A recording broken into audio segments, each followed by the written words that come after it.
Difference between mixture and compound. Before starting the lecture, click on the subscribe button and get access to our 100 of conceptual lectures for free.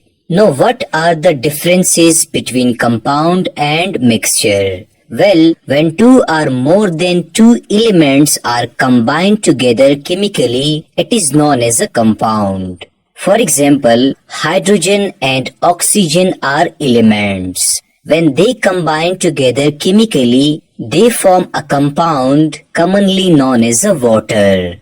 On the other side, when two or more than two substances combine together physically, it is known as a mixture. For example, table salt NaCl and water H2O are compounds. When you dissolve table salt in the water, you get a mixture. Similarly, copper and tin are elements. When you physically mix copper and tin, you get a mixture, also commonly known as alloy.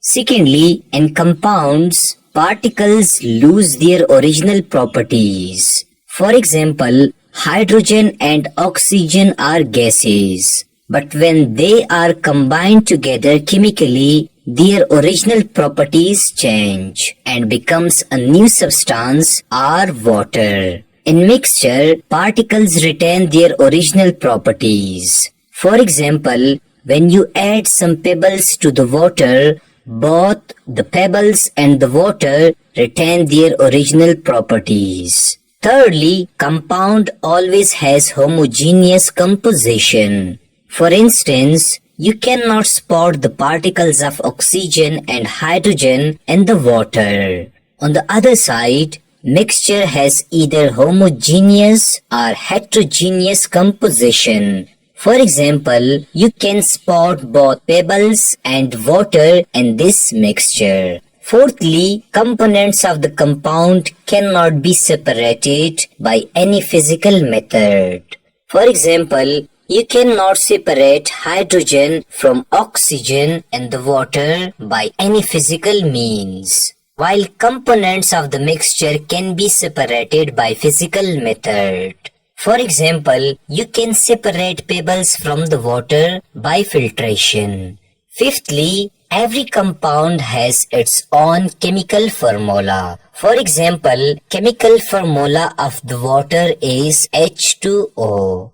While mixture doesn't have any chemical formula. For example, sugar solution has no chemical formula. Sixthly, compound has fixed composition by mass. For example, in a single molecule of water, there are 2 hydrogen atoms and 1 oxygen atom. If you increase the mass of oxygen atom, for instance, you add 1 more oxygen atom, it becomes H2O2. This is not a water molecule. It is now a molecule of hydrogen peroxide. On the other side, mixture does not have fixed composition by mass. For example, in sugar water solution, you add either small or large amount of sugar. In both cases, you get a mixture. Finally, compound has fixed and sharp melting point, while mixture does not have fixed and sharp melting point. This was all about the difference between mixture and compound.